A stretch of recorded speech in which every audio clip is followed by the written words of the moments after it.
Hi, welcome to Diamond Delight Edibles. My name is Liz, if this is the first time you stop by. And for all you awesome subscribers, welcome back.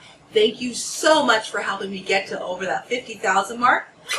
I love you, love you, love you. Thank you so much. So let's keep it going. Next stop, 100,000. All right, so for today, what I'm going to bring you is how to properly infuse chocolate. Yes, that's correct. So it is very warm in my kitchen right now. At night it's like 85 degrees, so it is melting fairly quickly, but this is properly tempered chocolate. If it wasn't, it would be a total mess. I actually wouldn't be able to hold it. It's about 83 degrees in my kitchen right now. So as I said, I'm going to show you how to properly do this. I've seen a ton of recipes, or I've seen a bunch of people also doing their edibles where they're using coconut oil or butter. Now they may be using candy melts, and if they use just a little bit, they may get away with it. However, if they're adding any kind of amount of oil or butter to even candy melts, it's not going to stay solid at room temperature. Really, the only way is to infuse cocoa butter, and then we add our cocoa butter to chocolate, and then we temper that chocolate. So I'm going to show you how to do all those steps and explain a whole bunch about cocoa butter temperatures and exactly what tempering chocolate means. Yeah, a whole bunch of science and stuff that you probably don't really care about, but you're going to hear it anyway. Yay! So ingredients-wise, I'm going to kind of jump right into there. There's not a whole lot in ingredients. Alright, so what we're going to need here is about half a cup of melted cocoa butter, and you want pure cocoa butter. So I have picked up these organic pure cocoa butter wafers, so they're just nicer to work with because they're in these wafer forms. Otherwise it comes in block form, not the easiest to work with. So a half a cup is 4 ounces. I use about 5.5 ounces for a little loss, for a little bit of loss or whatever, so I end up with a half a cup, which is about 4 ounces there. And you're going to want about 2 cups of chocolate, or the amount of chocolate that you're going to need of what you're working with. And you want to use a really good grade chocolate. The better grade chocolate that you use, the better your product is going to taste, and the better quality it's going to be as well. You can also just take your favorite chocolate bar, so it's Dairy Milk or Jersey Milk, or I don't know, any kind of type of bar you like, Lindt. You can use any of those to infuse as well. As long as you temper it, you can always take a tempered chocolate bar, melt it, and retemper it, and put it right back to where it was. So I'm going to show you 3 ways to actually temper chocolate. Yay! But let's get to the first step of actually infusing our cocoa butter. So a couple of things with cocoa butter and why it's really difficult is cocoa butter burns at a very low point. It will burn over 120 degrees Fahrenheit. So trying to do it on the stovetop, nearly impossible even if you do it on a double boiler, because water boils at 212. That is too hot. If you put it on super low and on like a minimum and a mild simmer and really monitor the temperature, you may be able, but you've got to keep it at about 100 degrees Fahrenheit. So it's really difficult to try and do on the stovetop. Can't do it in the magical butter machine, because its lowest temperature is 135 degrees Fahrenheit. Too hot, it will be completely burned. I know, because I did it. They lied to me on one of those websites, the main guy who does it, I can't remember his name. So, the Levo is perfect for this because you can set your temperature to exactly what you need it to be. So this way I'm going to set it to 100 degrees. That's what's really nice about the Levo, or a machine that you can customize your temperature settings, because all oils are not created equal. For example, cocoa butter, like I said, will burn over 120 degrees Fahrenheit, whereas olive oil, it's got a 200 and something. I should have probably looked that up. It's got a way higher burn point. So for infusing, you would do that at around the 170, 180 mark. Butter, if it is not clarified, will burn at about 250, 350 if it's clarified. So even though they're all oils and fats or lipids, they all have different smoke points, and that's why if you're looking at getting a machine, you really want one that you can customize your heating. That's the main part. You want to be able to customize your heating. So, onward and forward. Enough babbling about that for now. Trust me, I've got enough more science for you about chocolate in a little bit. Alright, so infusing our cocoa butter. Very simple. So, I do apologize. I have to keep my talk about certain things, wink wink, very limited. So you kind of have to read between the lines on this. I do apologize. YouTube is getting very, very, very sticky. So I have to be very careful about what it is that I say and do. So I have got about 7 G's of my flour in my pod here. I'm going to set my cycle to activate. And I've got it set to 240, 30 minutes. Pop her in and let her go. Press start. So it'll go to warming up. And then once it's warmed up, it'll say activate and it'll give you the time and it'll count down the time. The other nice thing is you can always pause and restart your infusion without affecting your time or anything. So that's a nice feature of that as well. So enough about that. While that's activating, we'll be back in 30 minutes. So see here right now it's in activating mode, or it's heated up. So we've got 30 minutes at 240 and it counts down. And when it's done, it says activation complete or something like that. Okay, so our activation is complete now, and we remove the pod to let it cool down. You can leave it in the machine, but it's going to take a lot longer to completely cool down. So I take it out. You can either leave it on the counter for about 40 minutes. I pop it into the freezer for about 10 minutes. Alright, so my flour is nice and cool. Pod goes back in. Our little rubber magnetic goes into the middle. And we're going to pop in our cocoa butter.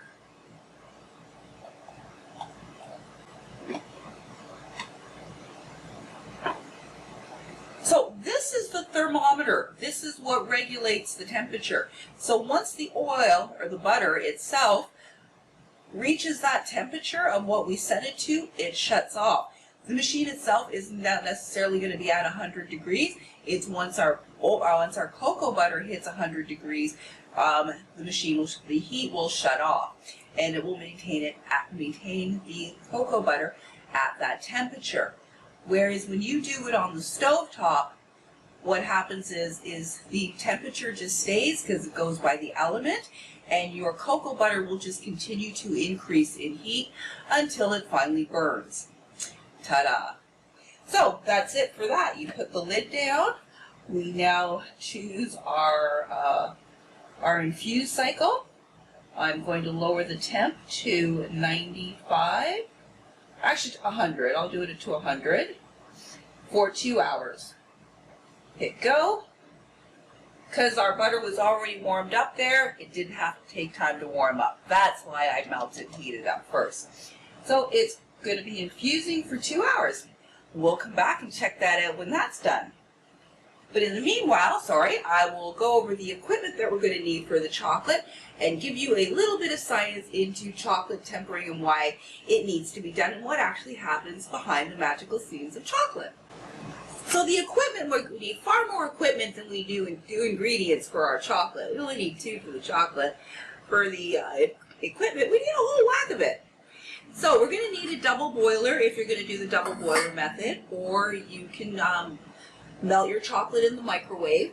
If you do melt in the microwave, do it in plastic containers that are microwave safe. The reason is plastic doesn't heat up. So if you do it in glass or ceramic bowls, they can heat up and create hot spots and actually burn your chocolate. It gets much hotter than what you're doing. Plastic, it doesn't heat up, just make sure that it is microwave safe. When microwaving, start at 30-second intervals, do 2 30s, again, depending on the amount of chocolate that you're doing. So for the 2 cups, if I were to do that in the microwave, I would do 2 rounds of 30, each time stirring it really well in between time intervals. So I do 2 30s, then I go to 20 seconds, 15 seconds, and then continue at 10-second intervals until it is completely melted. So that's the microwave method way. I do find the double boiler is a lot easier because you don't have to keep opening the door and stirring it and this and that. It just gets done here. So totally though your preference. So double boiler, you can use like a proper double boiler or any bowl, metal bowl or glass, heat-safe glass bowl. Your water, you want to make sure that it is low enough that it is not touching the bottom of your bowl. Again, if it is, it will make your chocolate too hot and it will cause it to burn. You'll want a straight edge spatula, your chocolate molds. So you can get silicone chocolate molds. I don't particularly recommend them. They are inexpensive, but they're difficult to work with. They're flimsy, they're difficult to smack them down, just a little hard to work with. As well as they don't give you a nice shine as the plastic, or the best ones are actually the polycarbonate molds.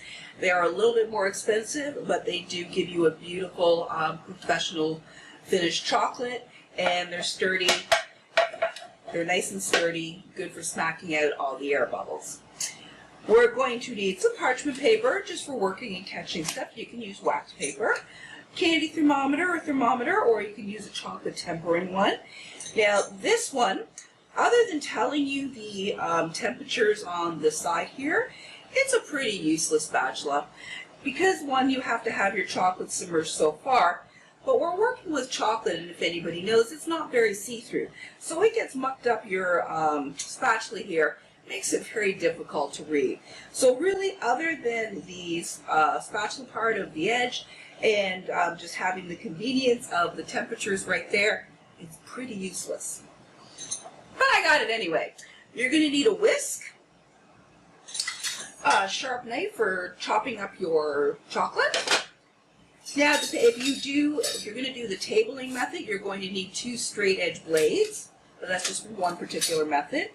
And you want a pair of rubber or latex gloves working with your finished chocolate so you don't get fingerprints all over it. So I'm pretty sure that's pretty much all the equipment. Again, you know me, I always forget something. So we're going to finish up our infusion and then we're going to get our chocolate made. Alright, so our infusion is complete. Remember that thing I forgot to tell you? You want either a fine mesh strainer or one of those bags, those really fine mesh bags that Magical Butter or Brewer has. They're really good. Or cheesecloth. They work really handy as well. So the pod does keep out most of it, but really fine sediment does get through. So that's all there is to it. We push our button to get out our cocoa butter. Ooh, looky at that.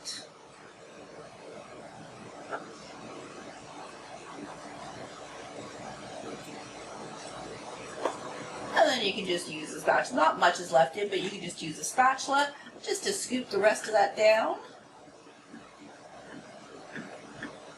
That's what's so nice about this. So clean. You don't get your hands all gross and icky. And you get pretty much all of your butter back, which is a bonus. And there we go. That's it. We now have our infused cocoa butter. So we're going to let that cool down to room temperature. It's not going to solidify. I just want that temperature to come down so that we're working with the same temperature as chocolate and cocoa butter. And I just wanted to show you a comparison to just regular cocoa butter. So there we go. Check those out. So, isn't that sweet? Oh, can't wait to get on to the chocolate portion. Yay! Not really. I don't like tempering any better. Alright, so on to our little science portion of our chocolate before we actually make it. So to explain to you in very simplistic terms, I'm going to dummy it right down, why tempering is important and what actually happens. So this chocolate bar I just melted with some cocoa butter and set it, didn't do any temperature. And you can see as soon as I pick it up and hold it, it begins to melt in my hands right away. And it's just mushy and yuck. So that's chocolate that is not tempered, which is why you can't just melt a chocolate bar and put your stuff in and then put it back into a mold. That's what's going to happen. When it's tempered, as you can see, I can hold the chocolate and it's not melting in my hands. It's not melting in my fingers. The chocolate breaks apart cleanly. So what makes that happen? What is the difference between this and this when we melt chocolate? Well, I'm going to give you that right now. Okay, so when we temper chocolate, some really cool magic happens when we're melting in the temperatures that we go between. So the reasons why we need to bring it up to a certain temperature, bring it down to a certain temperature, and then bring it back up. That's called our V shape. And what happens in that process is there are 6 crystals that are created when we melt our cocoa butter, or when we melt chocolate, sorry, with cocoa butter. So as you're melting it, these crystals start to form in your chocolate. And what happens, so we've got all our different colors. We've got pink, yellow, green, and all of these are crystals 1 through 6, let's say. The only crystal that we care about is crystal number 5, which is our beta crystal. And those are going to be our green crystals, or what I'm going to use as our demo for. Beta crystals. Those are the crystals that give your chocolate stability. So it gives it its shine, and what happens is it creates a chain and to give your chocolate that stability during the heating process.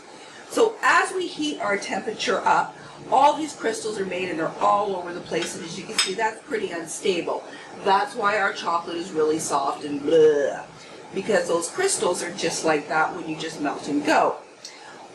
When we are tempering chocolate and we melt it to our optimal temperature, and there's different temperatures for milk chocolate and dark chocolate. I'll go over those a little bit later when we're doing it. So these crystals are starting to form.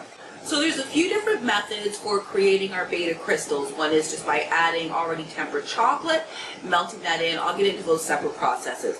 So what's happening is we're introducing beta crystals. So as I said, they're going to be our green ones.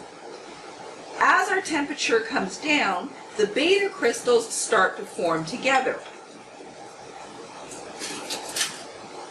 They start to join up, make friends, while our other crystals are starting to melt away as our temperature is coming down. And again, if we keep working and agitating, these beta crystals continue to build a nice solid chain, which gives our chocolate our stability, like so.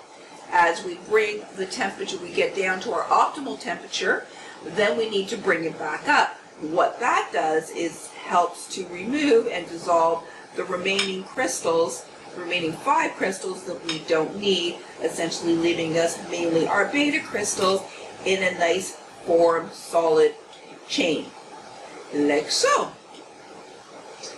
And that is the very simplified version of what tempering chocolate does. Like I said, people go to school for this, and like I could get into some serious detail, but seriously, most of you don't want to hear that. So let's get on to the tempering techniques, and let's actually get some chocolate made. Okay, onward and forward to the good stuff, the real chocolate. So I've got here 2 cups of chocolate, real milk chocolate. The way to know the difference if you have real chocolate or a compound chocolate or a melting chocolate, just take a look at the ingredients. If it has real cocoa butter, it's real chocolate.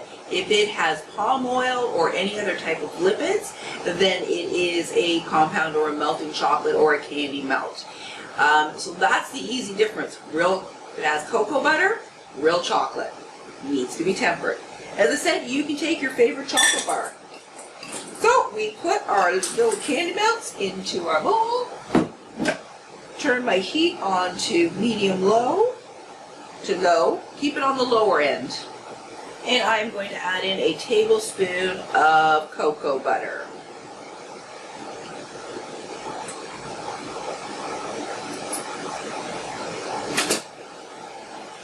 Get the cocoa butter all over your chips. Again, this is going to help with even melting and even heating. Oh, it helps if I actually plug this in. That might help. Good. Now, because I'm using the little wafer chocolates, I didn't bother to chop it up. I probably should have. You should still chop it up. You should still chop. Oh my God. Even though I'm using this nice thin little wafers, so they do melt really nice and easily. I still probably should have chopped it up into smaller pieces just to help it melt quicker, but no big deal. But if you're using the block chocolate, you want to either grate it or make sure to chop it really, really, really fine. So another very important thing when working or tempering chocolate is your atmosphere. You want a very cool and dry atmosphere. So around 70, 72 is optimal, is really, really good. If you're getting up into the high 70s, low 80s, it makes it extremely, extremely difficult, virtually impossible to temper chocolate because you can't quite get it down to the low enough temperature. So for example, it's 82 degrees in your home. We want to bring our temperature on our chocolate down from 100 degrees down to 82. Well, if it's not cooler around us, we're never going to get that temperature down. So then you can either try doing things like doing it in front of an open refrigerator or over a fan, which is actually what I'm going to do because it's a little too warm in my place to probably get this correctly tempered. So that's my little trick of what I'm going to have to do is do my stirring over my fan, which I tested yesterday and it worked, so yay. So as your chocolate is beginning to melt, you want to make sure to just continually stir it to bring the warm from the bottom to the top, and you're just getting all the chocolate coated, again, so they evenly melt. And you don't want the chocolate to get too hot in one spot or to burn. That it burns very easily. I'm going to drop that down low now. My heat, because I can feel it's getting pretty warm. So because I'm doing milk chocolate, I want to melt this to between 104 degrees Fahrenheit and 113 Fahrenheit. I'm going for the 104, the lower end. So that's for milk or white chocolate. If I were doing dark chocolate, you would go between 113 and 120. Our chocolate's beginning to melt.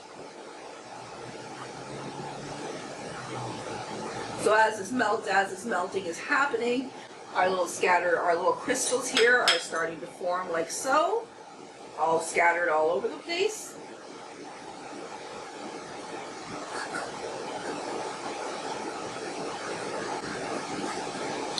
So our chocolate here is pretty much melted, so I'm going to check its temperature now.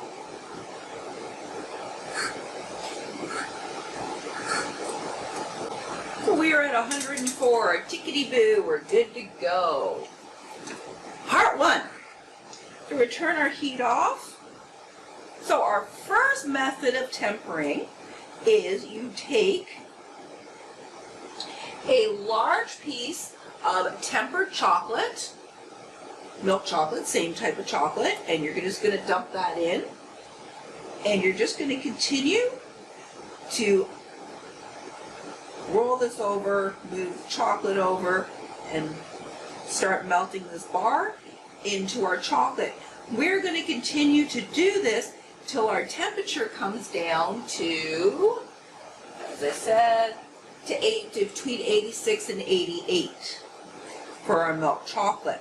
So what this does in this method is we're already taking a tempered bar that has those beta crystals, and we're melting those beta crystals and giving our chocolate a jump start. By bringing it down into the temperature, those beta crystals are going to chain up and and do our chocolate, temper our chocolate.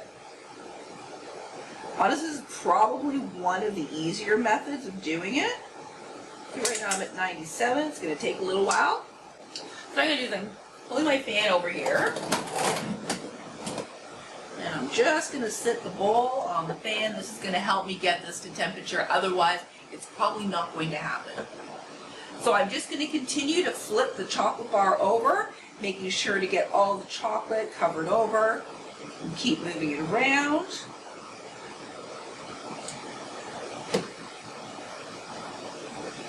And you'll see it'll start to get shinier. Once you start tempering chocolate, getting used to it, you'll actually be able to eyeball it once it's done. It gets very, you get to know its texture and its look. There's no streakiness and it's shiny. I'm about at 92, little ways to go, a little bit further. So we need to bring this between 86 and 88. Now, normally your chocolate bar would be bigger. To make sure that it lasted the whole time, I probably could end up melting this whole chocolate bar in, but that's okay. So if you did have a large piece of your chocolate left, when you got to temperature, you would just remove that piece. And as your chocolate is starting to come down in your temperature, have a look and see if you see streaking. If you see any kind of streaking, it's not tempered correctly. Oh, I think my chocolate is looking good. I'm not seeing any noticeable type of streaking or separation color. And it looks shiny. So because I have some larger chunks of chocolate in there, I'm going to actually run that through a mesh before I put it in, as I put it into my mold. This is where we want our parchment paper. So I'm using this just to catch any of the large chocolate bits that might come through.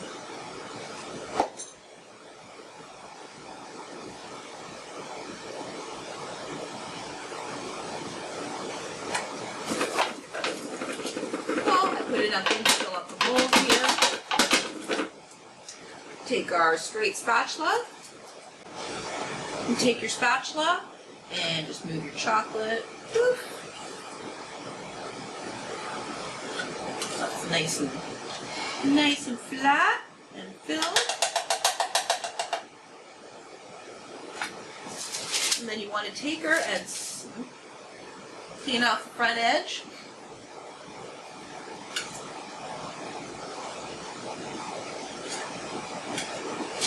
Then you want to take her and smack her down. Get out the air bubbles. Alright, so there is our method number 1. Now, number 2 is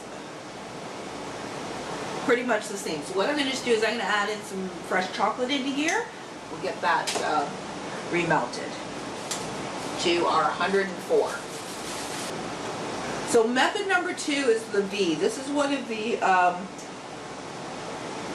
V method is probably the one of the most used for beginners.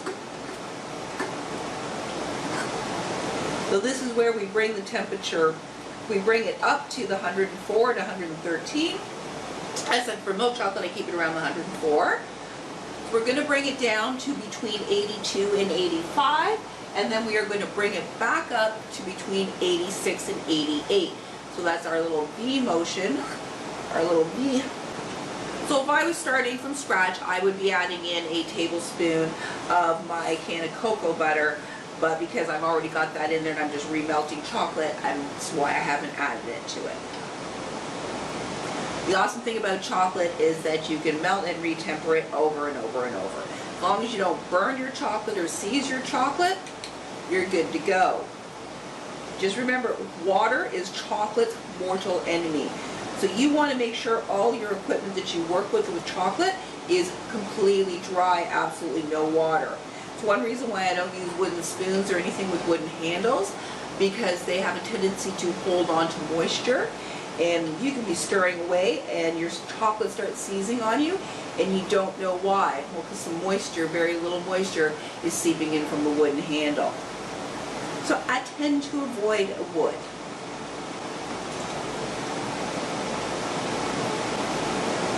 Okay, we're definitely at 10. Now for this method, what we need to do is we are going to add, you're going to get some additional of your chocolate that you've got. So you were chopping up chocolate, or if you got your 2 cups, you would split it out 2/3 and 1/3. You put 2/3 into melting, you'd keep 1/3 on the side. And what we're going to do is just add a little handful at a time and continue to stir. And you want to stir fairly vigorously.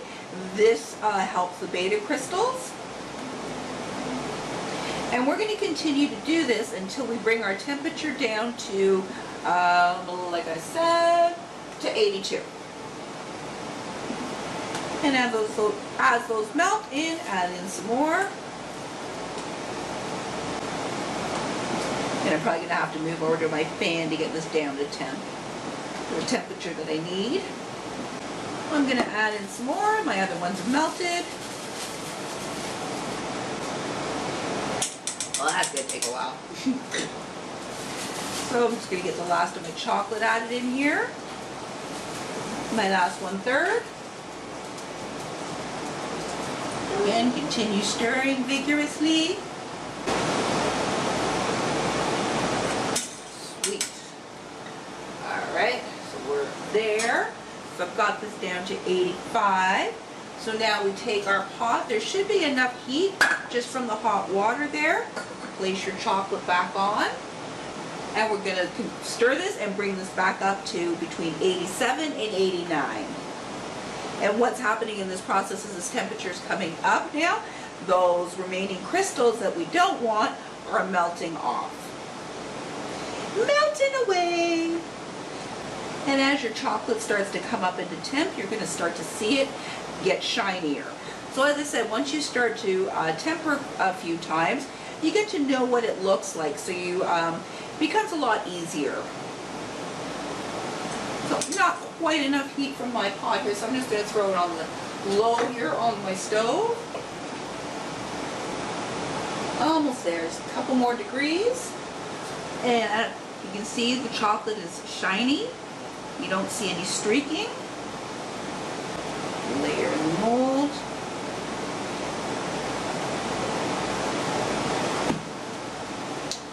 Shake her out. Use my spatula.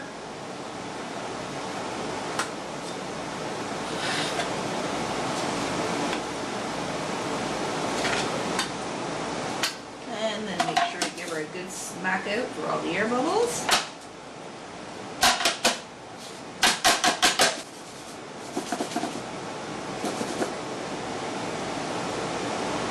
So now our last method, our third method here, is called tabling. So we don't add additional chocolate, and we don't have to worry about temperature. It creates the beta crystals by agitation. So this is when we are going to use our 2 straight edge blades. And in order to do tabling, you have to have a marble stone to work on, or a natural stone top. Otherwise, she no work.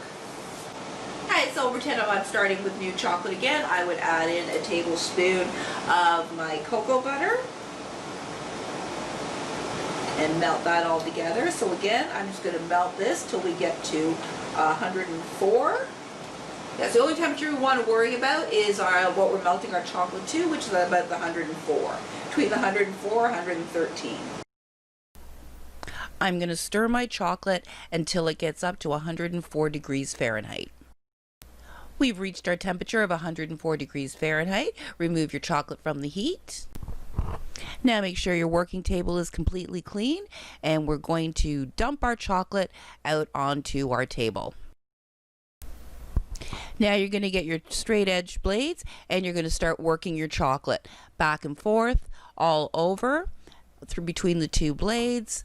And what we're doing is we're creating agitation, which is what's going to create our beta crystals doing the tabling method.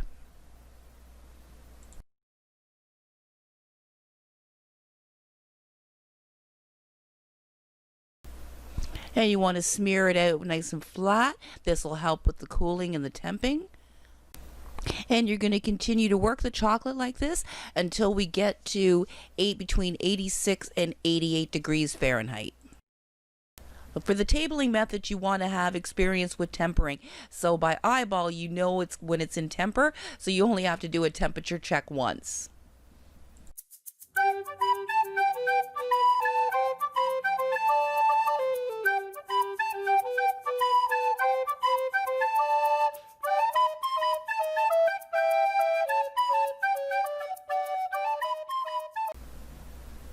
My chocolate's looking good, so I'm just going to check the temperature. And we're good. We're at 87.5. Perfect. And next, we're just going to get our chocolate back into the bowl. So just use your 2 straight edges. Scoop up your chocolate back in the bowl. So now I'm just going to be pouring my third method into the mold. So we just layer down, fill up the mold. Move her around to flatten her out, and use your spatula to clean off the excess off the top. Clean off the sides of your mold, and then give her a real good smack down and shake back and forth to get out all the excess air bubbles. And last thing, we just need to let them set. If your place is cool enough, you can let them set on the counter. Probably take about half hour, 40 minutes. However, if not, pop them into the refrigerator for about 20 minutes. That should be good to set them up. All right, so our chocolate is all set up. Time to come out of the molds. Flip them over, into the cup.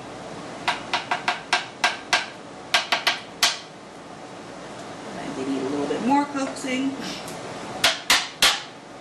There we go. Looks like we've got 3 tempered bars. Look at those, don't they look pretty? So our test. Give her a hold. It doesn't instantly melt in your hands. You can touch it, doesn't instantly melt. Good chance they're tempered, even though it's cold and just came out of the fridge. If they weren't, they would instantly be melting.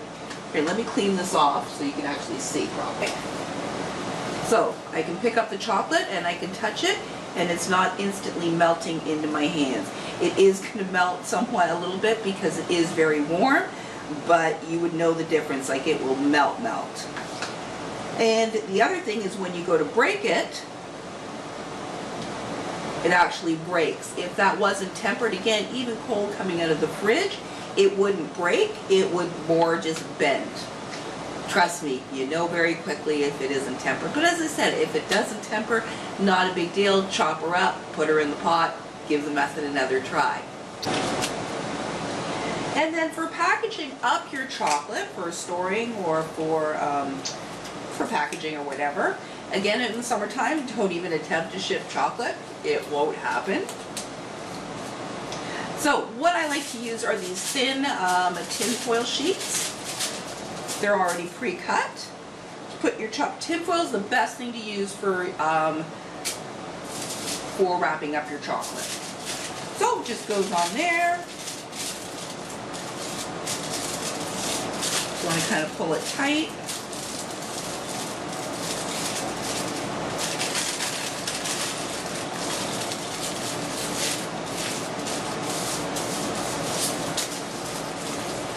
And again, you can wrap it up however you want. I am not the best wrapper, even for Christmas presents, so I was so glad they came out with bags. There you go. There's your chocolate bar. And then to make inexpensive wrappers, you can just make out printouts on your printer on regular 8x10 paper, cut them out to fit, and just give them a wrap up. And that's everything for you. So I hope you enjoyed that video today on how to make Canna infused chocolate. If you have any questions or comments at all, please don't hesitate to put them down below. I do love to hear from you. Thanks again for joining me today, and you have an awesome and blessed rest of your day.